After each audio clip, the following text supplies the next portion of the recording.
Meu pai me ligou pra dizer que não ia me levar ao altar. O motivo, minha irmã pediu para ele não ir. Eu não gritei, não chorei. Terminei os arranjos de mesa, fui dormir. E no dia seguinte fui buscar a única pessoa que sempre apareceu quando meu pai não apareceu. Essa é a história do casamento que me mostrou que família não tem nada a ver com sangue. Meu nome é Beatriz Cavalcante e eu tenho 34 anos. Na semana do meu casamento, meu pai me ligou numa quarta-feira de tarde. Eu estava no ateliê, recortando tecido para os arranjos de mesa, linha sobre as unhas, tesoura na mão, a playlist no celular tocando baixinho. O número dele apareceu na tela e eu atendi com um cotovelo, porque as mãos estavam ocupadas. Ele disse 6 palavras. Não vou te levar ao altar. Eu pus a tesoura sobre a bancada, devagar. Do jeito que você pousa alguma coisa quando não tem certeza se consegue. Segurar, sem partir. Depois ele disse. A Camila ficou mal com uma ideia. Camila, minha irmã, 37 anos, casada, 3 filhos. E aparentemente ainda o centro gravitacional de todas as decisões que minha família toma, inclusive as minhas. Eu cresci em Belo Horizonte, num bairro de casas grandes e quintais pequenos, onde todo mundo se conhecia pelo carro que dirigia, mas não sabia o nome do filho mais novo do vizinho. Minha irmã Camila era a que aparecia nas fotos emolduradas da sala. Vestibular na UFMG, com nota pra medicina. Formatura onde minha mãe chorou, no corredor, antes mesmo de começar a cerimônia de tanto orgulho. Casamento com Rafael Drummond, que era arquiteto, e tinha o tipo de aperto de mão que meu pai descrevia como sólido. Como se a firmeza da palma de uma pessoa dissesse alguma coisa sobre o caráter dela. Eu era outra. Na lei do Maio, porque somos só duas, só a outra. Quando eu tinha 12 anos, eu peguei caixa de papelão do mercado do bairro e montei um estúdio de costura improvisado no quarto. Aprendi a fazer ponta atrás assistindo vídeo no computador compartilhado da família, que ficava na sala, e que minha mãe desligava às 21 horas em ponto. Fiz uma saia pra prima da minha amiga Letícia por R$8. Fiz um avental para minha professora de artes como presente de fim de ano. Fiz um vestido inteiro, com zíper e forro, para uma boneca de 40 centímetros, só para provar para mim mesma que eu conseguia. Minha mãe olhou para o vestido da boneca e disse: que capricho, Bia. Não era elogio. Era a versão dela de que desperdício de tempo. Minha mãe se chama Helena Cavalcante. Ela tem 62 anos. Cabelo sempre na escova e a opinião sempre na ponta da língua. Ela é o tipo de mulher que consegue dizer algo devastador com um sorriso no rosto. E ainda assim convencer a sala inteira de que foi gentileza. Ela faz isso com tanta habilidade que às vezes eu fico me perguntando se ela acredita nisso ou se é performance. Acho que nunca vou saber. E acho que ela também não. Meu pai, Antônio, é diferente. Ele não é cruel. Ele é o tipo de homem que todo mundo descreve como bom e que de fato é bom. No sentido de que nunca levantou a voz, nunca bateu uma porta, nunca disse uma palavra deliberadamente feita para machucar. Mas bondade passiva, eu aprendi tarde demais. Pode ser tão destrutiva quanto maldade ativa. A diferença é que a maldade você reconhece. A bondade passiva, você passa anos tentando convencer a si mesma de que não estava assim, que estava assim. Ele não quis machucar, você diz para si mesma. E provavelmente é verdade. E você continua machucada do mesmo jeito. A formatura do meu curso técnico em moda foi numa sexta-feira de novembro. Minha coleção final era composta por 5 peças que eu tinha construído em 6 meses, entre madrugadas e fins de semana, com tecido comprado no Santa Efigênia com o dinheiro que eu ganhava fazendo ajustes pra vizinha do bloco ao lado. Saia plissada em crepe. Blusa com recortes assimétricos. Um casaco longo que a professora orientadora chamou de estruturalmente corajoso na frente da turma inteira. Naquela mesma semana, Camila foi selecionada para uma residência médica em São Paulo. O jantar de comemoração foi combinado para o sábado seguinte. Na mesma mesa, na mesma hora. Minha formatura e a residência da Camila, celebradas juntas no Vecchio Sogno, que minha mãe escolheu porque Camila gosta do risoto de lá. 3 brindes foram feitos. Os 3 eram sobre a Camila. Eu comi o meu prato e sorri nos momentos certos. Aprendi essa habilidade, é muscular, como qualquer outra coisa que você pratica por anos. No caminho para casa, minha mãe disse: você deveria pensar em fazer faculdade de verdade. Bia Moda é muito incerta. Meu pai, no banco do motorista, não disse nada. Ele nunca diz nada. É a contribuição dele. Eu abri meu próprio ateliê aos 26 anos, numa sala de 16 metros quadrados no Santa Teresa, com uma arara comprada de segunda mão. 2 mesas de corte que eu lixei e pintei, eu mesma. E um letreiro feito à mão que ficou torto na parede por 3 meses, até eu conseguir dinheiro para mandar fazer um desenho. O nome era trama, porque trama é o fio que passa no sentido horizontal no tecido. É o que segura tudo junto. É o que você não vê quando olha de longe, que sem ele, o tecido. Achei que era adequado. Minha mãe visitou o ateliê uma vez, no mês da inauguração. Ficou 12 minutos. Olhou para as araras parar, as mesas, para o letreiro, que já estava reto. Disse: você não acha pequeno? Não voltou mais. Meu pai nunca foi. Camila foi uma vez, 2 anos depois, quando precisava de um ajuste no vestido de madrinha de um casamento. Ficou 40 minutos. Saiu com o vestido ajustado e sem pagar, porque eu não cobrei. Porque ela não perguntou o preço. Porque tinha sido assim a vida toda e eu ainda não tinha aprendido a nomear o padrão.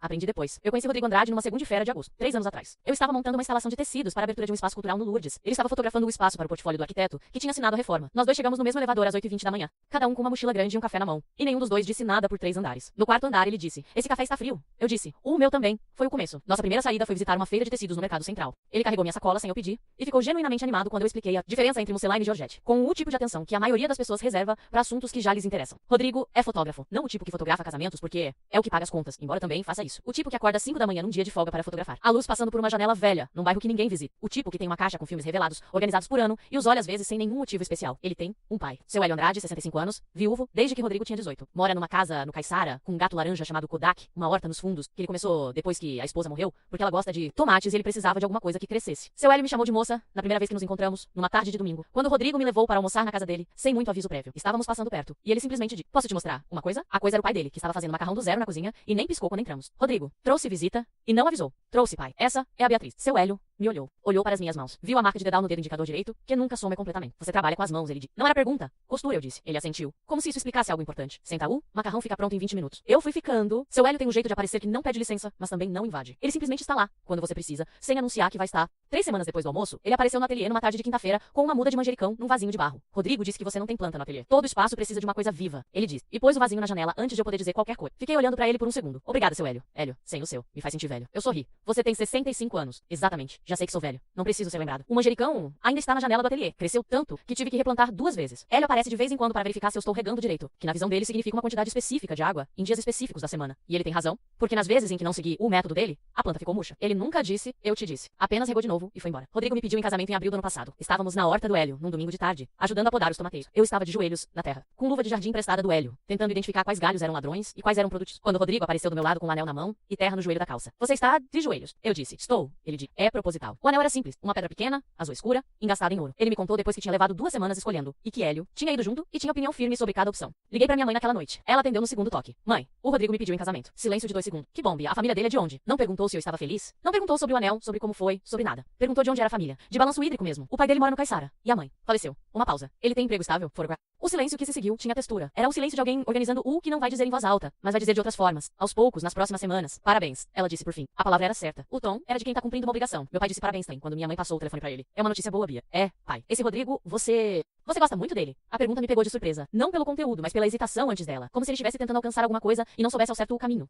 Eu disse. Bom, ele disse. Isso é o que importa. E então minha mãe retomou o telefone e começou a falar sobre data, e salão, e lista de convidados. E eu percebi que o momento de conexão com meu pai, se é que tinha sido isso, já tinha passado. O convite de casamento, eu desenhei à mão. Trabalhei 3 semanas no layout. Bordas com ilustrações de agulha e linha, referência sutil ao ateliê, ao que eu consegui. No verso, uma frase de uma costureira portuguesa que eu admiro. Cada ponto é uma decisão. Mandei pra gráfica em março. Quando chegou, separei os envelopes pra família. Escrevi o endereço dos meus pais à mão, com a caligrafia que aprendi, nas aulas de caligrafia que fiz, por conta própria. Aos 22 anos, porque achei que seria útil para o ateliê. No mesmo envelope, coloquei um bilhete para meu pai. Perguntei se ele queria me levar ao altar. Ele disse sim por mensagem de texto. Rápido, quase reflexão. Rodrigo estava do meu lado quando li a resposta. Ele não disse nada por um momento. Depois disse, você sabe que pode mudar de ideia se ele decepcionar você? Sei, eu disse. Tô só lembrando. A ligação veio numa quarta-feira à tarde. 5 dias antes do casamento. Eu estava no ateliê, ajustando os últimos detalhes dos arranjos de mesa. Tinha escolhido fazer os arranjos eu mesma, com tecidos e flores secas combinados. Porque era o que eu sabia fazer. E porque ninguém conhecia o ateliê melhor do que eu. Eram 18 arranjos, cada um com uma combinação diferente de tons quentes. Eu estava no 15º quando o celular vibrou na bancada. Pai, atendi. A voz dele tinha um tom que eu reconheci imediatamente. Era o tom que ele usava quando tinha que dizer algo que preferia não dizer. Nutro demei, controlado demais. Bia, preciso te falar uma coisa. Pode falar. Eu acho que não vou conseguir te levar ao altar. Eu parei o que estava fazendo. Pus o arranjo sobre a mesa. Fiquei em pé, parada, com os dedos ainda prendendo a haste de uma flor seca. O que aconteceu? A Camila. Ela disse que ia ser muito difícil pra ela ver eu te levar com tudo que está acontecendo no casamento dela. Eu soltei a flor. Ela caiu sobre a bancada. O casamento dela tá acontecendo o quê, pai? Você sabe. As coisas estão difíceis entre ela e o Rafael. Eu sei que estão difíceis, mas é o meu casamento. Não o dela. Silêncio. Ela disse que não ia aguentar ver isso. E o que eu deveria achar disso? Mês e silêncio longo. Do outro lado da linha, eu podia ouvir a televisão no fundo. Algum programa de notícias. Sinto muito, Bia. Eu não gritei. Não chorei. Fiz uma pergunta. A única que importava. A Camila ameaçou você com os filhos de novo? O silêncio que se seguiu era diferente dos outros. Era o silêncio de uma pessoa que foi apanhada. Ela disse que ia ser muito complicado pras crianças. Se eu fosse pai, eu respirei fundo. Os filhos dela têm 3, 5 e 7 anos. Eles não vão entender o que significa você me levar ao altar. Beatriz, tudo bem, eu disse. E desliguei. Peguei o 16º arranjo. Comecei a trabalhar. Minhas mãos não tremeram. Eu queria que tremesse. Tremor teria significado surpresa. Eu não estava surpresa. Estava apenas, finalmente, acabando de contar os pontos de algo que estava me escapando pelos dedos fazia anos. Minha mãe ligou 20 minutos depois. Seu pai me contou. Bia, não faz disso um drama. Eu não estou fazendo nada. Mãe, eu estava trabalhando. Muita noiva moderna vai sozinha ao altar. É até mais bonito, do certa forma. Mais independente. Ela disse independente com o mesmo tom que usa para dizer palavras que não entende completamente, mas que achou em alguma revista. Mãe, eu pedi ao pai há 8 meses. Ele disse sim. As coisas mudam, Bia. Sua irmã está num momento muito delicado. E eu não estou? Pausa. O tipo de pausa onde a pessoa já decidiu o que vai dizer antes de respirar. Você tem o Rodrigo. A Camila não tem ninguém agora. Quase ri. Quase. Porque a matemática da minha mãe era perfeita na sua imperfeição. A dor da Camila pesava mais não porque era maior, mas porque era da Camila. Sempre foi assim. Provavelmente, sempre vai ser. Para de criar caso, Bi. Não é essa a batalha. Eu desliguei. Fui para a varanda. Sentei no degrau de cima. O ar de outubro em Belo Horizonte tem uma qualidade específica. Seco e levemente frio. Que faz você conseguir pensar com mais clareza do que deveria. Fiquei olhando para o jardim que tinha plantado quando me mudei para aquele apartamento. 2 anos antes. 3 vasos de lavanda. Uma trepadeira na grade lateral. Um jasmim que demorou 1 ano para pegar, mas que agora subia até a janela do 2º andar e cheirava de noite de um jeito que às vezes me acordava e eu não reclamava. Rodrigo chegou 40 minutos depois do trabalho, mais cedo do que o normal. Ele não perguntou o que tinha acontecido. Sentou no degrau ao meu lado. Ficou em silêncio por um tempo que eu fui cronometrando sem querer. Depois de um pouco ele disse. Hélio perguntou se você vai jantar lá no domingo. Eu olhei para ele. Ele não sabe de nada, Rodrigo disse. Só perguntou, porque pergunta sempre. Fui para dentro. Parei na frente do espelho do corredor. Olhei para as minhas mãos. Marca do dedal no indicador direito. Calosidade no polegar de anos de tesoura. Uma mancha de tinta de tecido no pulso esquerdo, que não saiu completamente na última lavagem. Essas mãos abriram um ateliê do zero. Construíram 18 arranjos para o próprio casamento. Costuraram o vestido, que eu ia vestir em 5 dias. Fui para o quarto. Sentei, na beira da cama. Rodrigo apareceu na porta. O que você quer fazer? Não.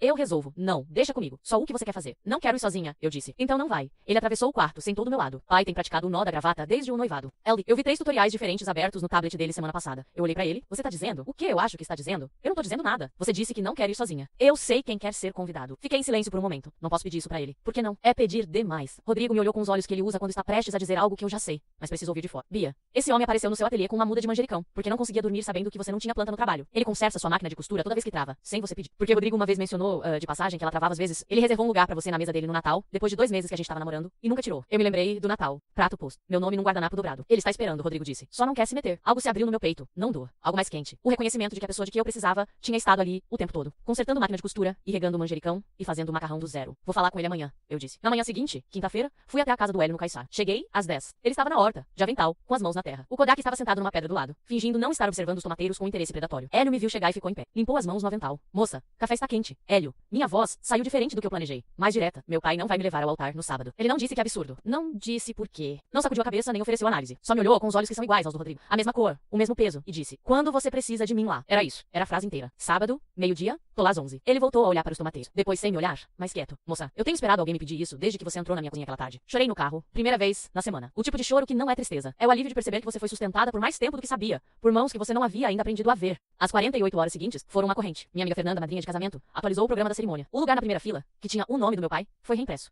Rodrigo levou o pai a uma loja no centro na quinta de tarde para comprar um terno. Hélio tinha um blazer de 2013 que, segundo ele, ainda servia perfeitamente. Rodrigo me mandou foto da aprovação. Hélio de terno cinza escuro, mãos carejadas saindo das mangas como se pertencessem a outro traje, olhando para o espelho com a expressão de alguém que está cumprindo uma obrigação séria e não detesta isso tanto quanto finge. Rodrigo legendou a foto com: ele perguntou se a gravata estava reta 4 vezes. Eu disse que sim 4 vezes. Ele não acreditou em nenhuma. Escrevi meus votos na quinta noite. No ateliê, a máquina de costura estava desligada. O manjericão na janela estava quieto. Os arranjos prontos se alinhavam na bancada. Escrevi à mão, no verso de um croquis de modelagem. Risei linha. Reescrevi. Cheguei em algo assim. Meus pais não ligaram na quinta. Não mandaram mensagem. Quinta, sexta, nada. Sexta-noite era o jantar de ensaio. Hélio chegou 15 minutos antes de todo mundo e ajudou o buffet a reorganizar as mesas, porque viu um dos garçons com dificuldade e não conseguiu ficar parado. 30 convidados. Todos do lado de Rodrigo, amigos meus próximos. Fernanda, minha sócia Graça, que entrou no ateliê 2 anos atrás e virou minha parceira de negócios e minha amiga mais honesta. 2 clientes que viraram amigas. Nenhum familiar meu. O espaço era lindo. Um restaurante pequeno no Santa Teresa com jardim interno. Eu tinha decorado com tecidos que sobraram de projetos antigos, drapeados nas vigas e com flores frescas de uma pequena floricultura que abastece o ateliê. Hélio levantou para brindar. Ele segurou a taça do jeito que segura a enxada na horta, com convicção. Não sou homem de muitas. Ele disse: perguntem ao Rodrigo. Rodrigo do meu lado assentiu com seriedade exagerada. Mas vou dizer isso.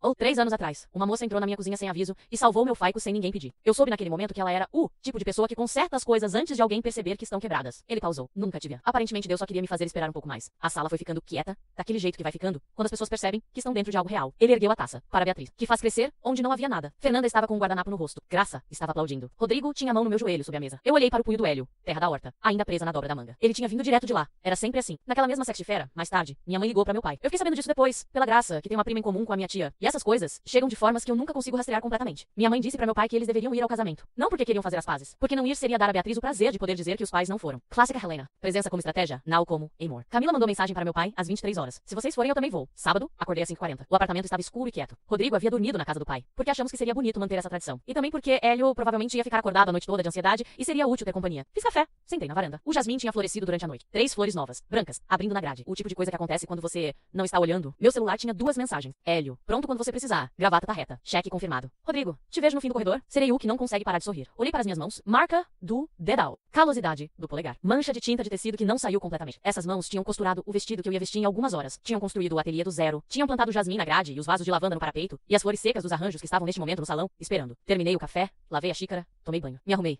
Peguei a bolsa. Dentro, junto com o batom e o lenço, coloquei uma coisa. Uma carta. Não de nenhum familiar. Da minha professora do curso técnico, Dona Sônia, que tinha morrido 2 anos antes de câncer. E que tinha me deixado uma carta lacrada com a secretaria do curso. Com instrução de entregar pra mim quando ela achar que precisa. A secretaria me entregou quando abri o ateliê. Eu li 3 vezes e guardei. Reli agora. Beatriz, você vai construir coisas que as pessoas vão usar sem saber que você fez. É o destino de quem cria. A invisibilidade é temporária. A costura fica. Cuide das mãos. E não espere que todo mundo entenda o que você faz. Só espere que apareçam as pessoas certas para usar. Dobrei. Guardei. Fechei a bolsa. O espaço era uma antiga fábrica reformada no Floresta. Paredes de tijolo exposto, vigas de ferro, teto alto. Eu tinha escolhido porque tinha luz natural de manhã, que entrava pelas janelas laterais e fazia o salão parecer aquecido de dentro. Os arranjos de mesa estavam postos, cada um diferente, como tinha planejado. Fernanda estava na sala de noiva quando cheguei, com maquiagem aberta e uma taça de água com gás na mão. Você parece uma mulher que acordou às 5, ela disse. 5h40. Senta, vou te arrumar. Graça chegou às 10. Depois as 2 amigas do ateliê, Juliana e Preci, que participavam das feiras de artesanato onde eu expunha às vezes, e que eu convidei porque elas foram das primeiras a aparecer quando o ateliê abriu e comprar algo e voltar na semana seguinte. Sem mãe, sem irmã. Fernanda me pegou olhando para a porta uma vez. Para de olhar para aquela porta, Bia. Todo mundo que importa já está aqui. Ela não estava errada, mas doía do jeito que dói quando você machuca num lugar antigo. Não aguda, funda. Bateram na porta às 10h50. Fernanda abriu. Hélio estava na soleira, de terno cinza escuro, camisa branca, gravata azul marinha que Rodrigo tinha escolhido. As mãos pendiam nos lados, ainda calejadas. Ainda com aquele traço de terra sob a unha do polegar que ele provavelmente não conseguia tirar completamente de tanto trabalhar na horta. Ele me viu com o vestido e parou. Para um homem que passa os dias medindo coisas com precisão. Hélio é completamente impreciso com as próprias emoções. Os olhos encheram imediatamente. O maxilar travou. Ele piscou 2 vezes, forte. Depois disse: moça, Não chora, Hélio. Acabei de fazer a maquiagem. Não estou chorando. É terra, da horta. Entra nos olhos. Graça começou a rir. Fernanda também. Ele tirou do bolso interno do paletó uma caixinha. Madeira. Pequena. Dentro, um broche. Forras. Feitas de bronze, simples, sem exagero. Fiz com um artesão aqui perto, ele disse. Achei que flores de florete não seriam certo para você. Eu prendi no vestido. As folhas de bronze ficavam exatamente onde deveriam ficar. Está linda, ele disse. Depois se corrigiu. Não, tá forte. Ninguém tinha me dito isso num dia em que eu deveria estar linda. E era exatamente a palavra certa. Ele sentou num canto da sala, ao lado de Graça. Os dois em silêncio confortável, como se conhecessem há anos. Ao meio-dia, espiei pela cortina lateral do salão. O lado de Rodrigo estava cheio. Família, amigos, colegas, a prima dele que tinha vindo de Recife. O colega de faculdade com um filho pequeno que já dormia no copo. Meu lado era menor, mas presente. Fernanda na primeira fila, reservada, Graça, Juliana e Priscila. 6 clientes que tinham virado amigas ao longo dos anos. Minha contadora Vera, que uma vez disse que meu fluxo de caixa fazia ela acreditar em milagres. E na última fila, à direita, 3 figuras. Meu pai de terno escuro, olhando para os próprios sapatos. Minha mãe sentada rígida, bolsa no colo como se fosse um escudo. E Camila de vestido que era ligeiramente formal demais para aquele espaço. Verificando a sala com aquele olhar de quem está catalogando. O estômago caiu um pouco, não de medo. Daquele reflexo estúpido que fica na gente por anos, que diz talvez desta vez. Então vi minha mãe se inclinar para meu pai e dizer algo. Ele assentiu, sem levantar os olhos. E eu soube, não eram presença como amor, eram presença como álibi. Larguei a cortina, virei para o salão. Fernanda ajustava o buquê. Hélio estava olhando para a manga do próprio paletó com expressão de inspeção técnica. A coordenadora entrou. 10 minutos, abri a bolsa. Tirei a carta de Dona Sônia. Li a última linha, só espere que apareçam as pessoas certas para usar. Dobrei, guardei, fechei. Hélio se colocou ao meu lado. Ofereceu o braço. Sua manga era de terno novo, mas a mão era a mesma, áspera, quente, calejada de décadas, construindo coisas para as pessoas que amava. Coloquei a minha sobre o antebraço dele e senti a firmeza de um homem que não vacila. Pronta? Ele perguntou. Pronta? Ele olhou para mim. Uma vez, com aqueles olhos iguais aos do Rodrigo Beatriz, ele disse meu nome inteiro. Raramente fazia isso. Você construiu tudo que tem. Com essas mãos. Sem pedir ajuda de ninguém. Ele pausou. Hoje você me deixou ajudar. Isso é a coisa mais corajosa que você fez. As portas do salão se abriram. Luz entrou. A luz de outubro baixa e dourada, pegando as partículas no ar, como se alguém tivesse espalhado alguma coisa à mão. 200 cabeças se viraram. E lá estávamos nós, Hélio Andrade e Beatriz Cavalcante. Um agricultor de fim de semana e uma costureira. Sem nenhum laço de sangue. Exatamente onde deveríamos estar. Senti a mão dele cobrir a minha sobre o braço dele. Firme. Quente. Ele deu o primeiro passo. E eu acompanhei. Não olhei para a última fila. Não precisava. Olhei para frente, onde Rodrigo estava no fim do corredor com os olhos molhados e o sorriso que ele tinha prometido na mensagem da manhã. Esse era meu casamento. E eu não estava caminhando sozinha. As portas ficaram para trás. O corredor tinha 58 metros. Eu sei porque medi durante a visita técnica ao espaço, em agosto, com a fita métrica que carrego na bolsa desde que abri o ateliê. 58 metros de piso de concreto polido, que refletia a luz lateral das janelas como um espelho foro. Hélio caminhava com o mesmo ritmo que usa na horta quando está verificando os canteiros, sem pressa, com atenção para onde os pés vão. O tipo de passo que diz: já fiz coisas difíceis antes, e esse chão não é o problema. Os murmúrios começaram mais ou menos na metade do corredor. No altos. Aquele tipo de som involuntário que as pessoas fazem quando estão montando uma história em tempo real, e as peças estão encaixando de um jeito que não esperavam. Quem conhecia, sorriu. Quem não conhecia, procurou com os olhos alguém que parecesse pai de noiva e encou. Um homem na última fila, que não levantou os olhos uma vez. Eu não olhei para meu pai. Quero ser clara sobre isso. Não foi gesto calculado, não foi punição, era simplesmente que havia uma coisa mais importante para olhar no fim daquele corredor. E eu havia passado anos demais olhando para os lugares errados em busca das coisas certas. Olhei para Vera, minha contadora, que estava na quarta fila com os óculos embaçados, e o programa servindo de leque e lenço ao mesmo tempo. Olhei para Juliana e Priscila do ateliê, que estavam sentadas de mãos dadas, como se precisassem uma da outra para aguentar. Olhei para Graça, minha sócia, que não estava chorando, porque Graça não chora em público, mas tinha o maxilar travado do jeito que trava, quando ela está segurando alguma coisa grande. Olhei para Fernanda, já mal tá, com um buquê de madrinha, na altura do peito, e a expressão de alguém que está testemunhando exatamente o que esperava testemunhar, e ainda assim, não estava preparada. E depois olhei para Rodrigo. Ele estava no fim do corredor com os olhos cheios e as mãos nos lados do corpo, quietas, abertas, como se estivesse se preparando para receber algo. Ele me viu e fez uma coisa que não consigo descrever direito. Não foi um sorriso. Foi mais fundo do que. Foi o rosto de uma pessoa que está vendo, pela primeira vez na frente de todos, algo que ela já sabia há tempo. Ele olhou para o pai dele. Um único aceno de cabeça. Não era saudação. Era obrigado. O tipo de coisa que os homens trocam quando as palavras demorariam demais. E o momento já é perfeito do jeito que está. Na última fila, me contaram depois. Meu pai se levantou pela metade. Ficou suspenso naquela posição por 2 ou 3 segundos. Depois se deixou cair de volta no assento. Minha mãe colocou a mão no braço dele. Não com gentileza, com firmeza. Do jeito que ela faz quando tá dizendo, não faça isso agora. Sem abrir a boca. Camila ficou olhando para frente, com uma expressão que Fernanda descreveu depois como uma mulher vendo uma porta fechar, que ela não pode mais abrir. Eu não vi nada disso na hora. Só soube depois. Chegamos ao altar. A celebrante era uma mulher chamada Doutora Renata. Cabelo curto. Voz de quem passou anos aprendendo a calibrar o peso das palavras. Ela tinha me perguntado, durante o planejamento, o que eu queria que a cerimônia transmitisse. Que presença é escolha. Que família não é obrigação de sangue. Que as pessoas que aparecem são as que ficam. Ela sentiu como alguém que já ouviu isso antes, mas ainda acha verdade. Quem conduz essa mulher? Hélio limpou a garganta. Ele não é homem de constrói pras pessoas, conserta pras pessoas, alimenta as pessoas, não fala pra elas, não assim, não em voz alta pra uma sala, mas a família dela. Uma pausa curta. Todos nós que aparecemos. A sala, o tipo de exalação coletiva que acontece quando uma sala inteira sente a mesma coisa ao mesmo tempo. Houve um soluço suave vindo da primeira fila. Graça Fernanda tinha a mão sobre a boca. Hélio se virou pra mim. Pegou as duas mãos minhas nas duas mãos dele. Apertou uma vez. O aperto era o mesmo aperto que segura a enxada, que planta o tomateiro, que estende o prato do jantar de domingo e não tira o lugar da mesa mesmo quando você não vem. Vai lá casar, ele disse. Baixo, só pra mim. Pôs minha mão na de Rodrigo. Deu um passo atrás. Foi para a primeira fila. Cadeira do centro. O lugar que tinha o nome dele impresso no programa que Fernanda tinha refeito na quinta-feira. Sentou. Cruzou as mãos no colo. Eu vi, do altar, que havia terra sob a unha do polegar direito. Sempre havia. Rodrigo segurou minha mão e não soltou mais. A cerimônia aconteceu da forma que as cerimônias acontecem quando as pessoas ao redor são as certas. Com leveza, com algumas risadas nos momentos, com choro também nos momentos certos. E com a sensação de que o tempo está passando mais devagar do que deveria. Como se algo naquela sala soubesse que o momento merecia. Quando chegou a hora dos... Eu li o que tinha escrito no verso do croquis de modelagem, na quinta noite, com o ateliê em silêncio e o manjericão na janela. Eu escolho você. E escolho a família que a gente constrói. Não a que foi dada. A que a gente faz com as mãos, todo dia, do zero. Cada ponto, uma decisão. Cada decisão, um dia a mais. Rodrigo disse os votos dele. Não vou repetir aqui porque eram dele. Mas vou dizer que no meio, eu parei de conseguir ver com clareza. E que Fernanda me passou um lenço sem eu pedir. Com a precisão de quem já tinha o lenço pronto há 10 10 minutos. Nos casamos às 13h22. A recepção começou logo depois, no mesmo espaço. Mesas reorganizadas, Angels,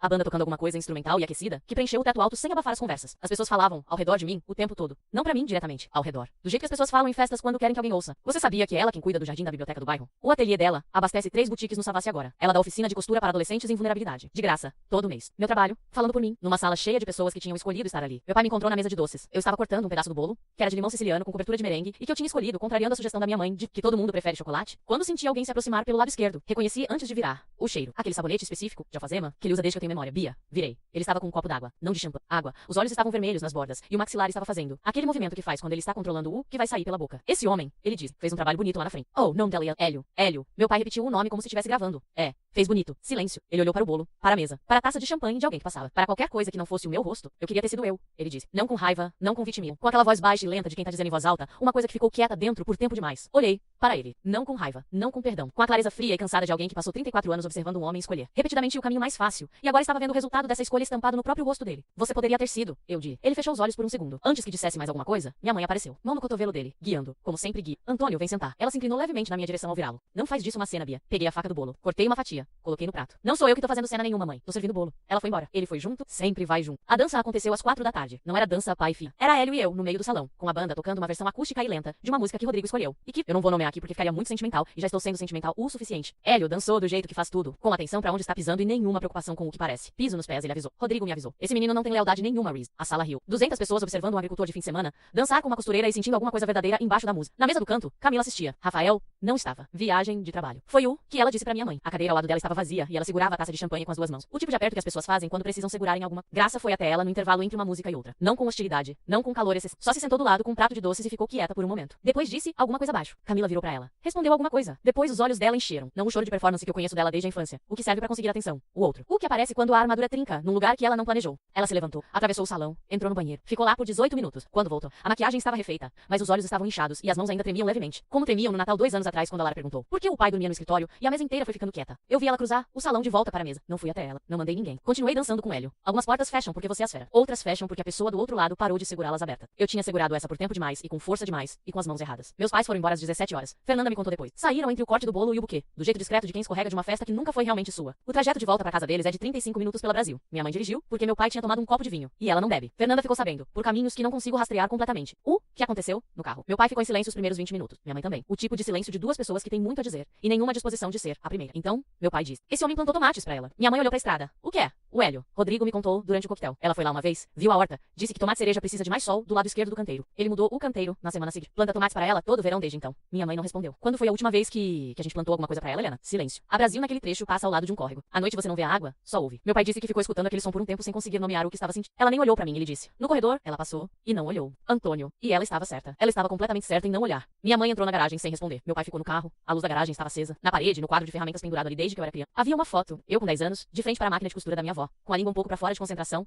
e 1 metro de voio amarelo escorregando pelo colo. Meu pai tinha pendurado aquela foto ali, ele mesmo, anos atrás. Nunca tirou. Ficou olhando pra ela por um tempo que não sei medir. Depois entrou em casa e foi dormir. Segunda-feira de manhã, 2 dias depois do casamento. Abriu o ateliê às 7h30. Mesma hora, de sempre. Nova encomenda na mesa. Projeto de figurinos para uma companhia de teatro pequena do bairro. 8 peças. Estreia em 2 meses. Desafiador. Prazo apertado. Exatamente o tipo de coisa que me faz querer trabalhar. Rodrigo trouxe café às 8, com cheiro de chives, porque ele mantém o vasinho no parapeito da janela da cozinha e coloca no café, porque aprendeu que eu gosto assim. Hélio apareceu às 9 com uma muda nova de tomate, cereja num vaso de barro. Para o ateliê, ele disse: aquele ali está velho. Apontou para o vaso de manjericão. O manjericão está ótimo. Ótimo. Não é o mesmo que jovem. Precisam dividir a janela. Colocou o vaso do lado do manjericão. Avaliou o resultado com a expressão de inspeção técnica que usa para os canteiros. Serve, ele disse. Tomou um café, foi embora. Sempre assim. Meu celular tocou às 11. Número da minha irmã. Eu estava com alfinetes na boca e o molde do primeiro figurino aberto na mesa. Fiquei olhando pra tela por 4 toques. Atendi no quinto. Bia, tô aqui. Silêncio. Longo o suficiente para eu verificar se a chamada tinha caído. O Rafael foi embora. Tirei os alfinetes da boca. Pus na almofada de alfinetes. Quando? Semana passada, enquanto eu estava no supermercado. Deixou uma nota. Esperou. Camila respira de um jeito específico quando está tentando não chorar. Curto e controlado. Que eu reconheço desde que éramos crianças. E ela tentava esconder do meu pai que tinha machucado o joelho para não parecer fraca. Eu precisei fazer alguém ficar. Ela disse, baixo, quase sem voz. P.I. Me, Voca. Precisava que alguém ficasse no lugar dele. Precisava ser o centro de alguma coisa porque ele havia sumido de dentro do casamento há 2 anos. E eu estava fingindo que não. Camila, eu sei o que fiz. Uma pausa no seu casamento. Antes, eu sei. Não disse tudo bem. Não disse eu entendo. Porque não era tudo bem. Entender não era o mesmo que estar pronta para o que ela estava pedindo que eu estivesse pronta. Camila, eu espero que você encontre o que precisa. De verdade. Bia. Mas eu não consigo ser o amortecedor do que você está sentindo. Não agora. Talvez não por um tempo. Ela ficou quieta. Churobam.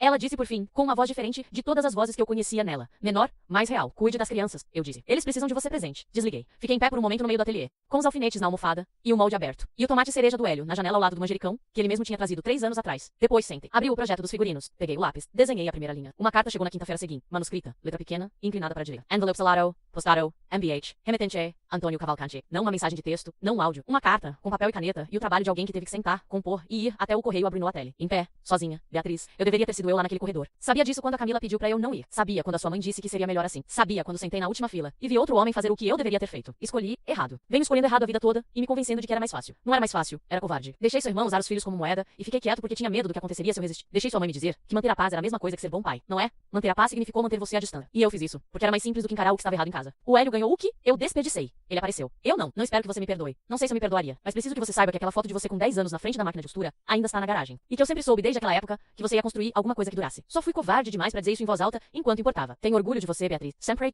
Pai, li 2 vezes. Dobrei. Abri a gaveta da mesa de trabalho. Lá dentro, junto com a carta da dona Sônia, coloquei a do meu pai. 2 cartas, pesos completamente diferentes. Fetchei a gaveta não responde. Tinha trabalho a fazer. Peguei o lápis. Do lado de fora, a luz da tarde entrava pela janela do ateliê e pegava no vaso do tomate cereja, no vaso do manjericão, na marca do dedal no meu indicador direito, nas linhas do primeiro figurino que eu estava desenhando pra uma história que ainda não era minha, mas que eu ia ajudar a vestir. É assim que funciona às vezes. Você não conta a história, você faz a roupa que ela usa. E a roupa fica, mesmo depois que a história passa. Não respondi a carta do meu pai por 3 semanas. Na 4ª semana, mandei uma mensagem, curta. Obrigada pela carta, pai. Vou precisar de tempo. Ele respondeu com 2 caracteres. Ok. Foi a resposta mais honesta que ele já me deu. A vingança, quando veio, não foi planejada. Foi uma sexta-feira de tarde, 2 meses depois do casamento. Eu estava montando a vitrine de uma das boutiques do Savassi que vende minhas peças. Quando a gerente, uma mulher chamada Soraya, me chamou discretamente pro lado. Tem uma cliente aqui que perguntou se a estilista das peças aceita encomendas particulares. Vestido de festa, Claro. Eu disse, pode mandar ela falar comigo. A cliente que dobrou a esquina do corredor de provadores era minha mãe. Ficamos nos olhando por talvez 4 segundos. Ela estava com a bolsa no braço e aquela postura de sempre. Ereta, controlada. O queixo num ângulo que ela passou a vida acreditando que transmitia autoridade. Eu não sabia que era você, ela disse. O que era possível? O meu nome no ateliê é Trama, não Beatriz Cavalcante. Eu sei, eu disse. Silêncio. O vestido é para o jantar de gala da Associação Médica, ela disse. Em março, precisa ser algo elegante, discreto. Olhei para ela por um momento. Poderia ter dito não. Teria sido compreensível. Teria sido, em certos aspectos, satisfatório. Mas pensei no que Dona Sônia escreveu. Cuide das mãos. E pensei no que Hélio disse na varanda, meses atrás, sem saber o que estava dizendo. Você conserta as coisas antes de alguém perceber que estão quebradas. Pode sentar. Eu disse pra minha mãe, me conta o que você precisa. Ela sentou. Pela primeira vez em 34 anos, ela estava no meu espaço, na minha cadeira, pedindo alguma coisa que só eu podia dar. Não era vingança. Era melhor do que vingança. Era ela precisando de mim, e eu escolhendo, com plena consciência, o que fazer com isso. Fiz o vestido. Era azul marinho, corte reto, com um detalhe de drapeado no ombro esquerdo que eu sabia, sem precisar perguntar, que ficaria exatamente certo na. Quando ela veio buscar, semanas depois, ficou em pé na frente do espelho por um tempo mais longo do que o necessário. Está perfeito, ela disse. Não era o tipo de coisa que ela dizia facilmente. Eu sei, eu disse. Ela pegou a bolsa, tirou o cartão para pagar. O preço era o meu preço normal, sem desconto e sem acréscimo. Na porta, ela parou. Ficou de costas por um segundo. Você sempre soube fazer coisas que duram, ela disse, baixo sem me olhar. Depois saiu. Fiquei olhando para a porta fechada. Do lado da janela, o tomate cereja do Hélio estava com 3 frutos novos, vermelhos e pequenos, que ele não sabia ainda, mas que eu ia mostrar a ele no domingo. Peguei o lápis, voltei ao trabalho.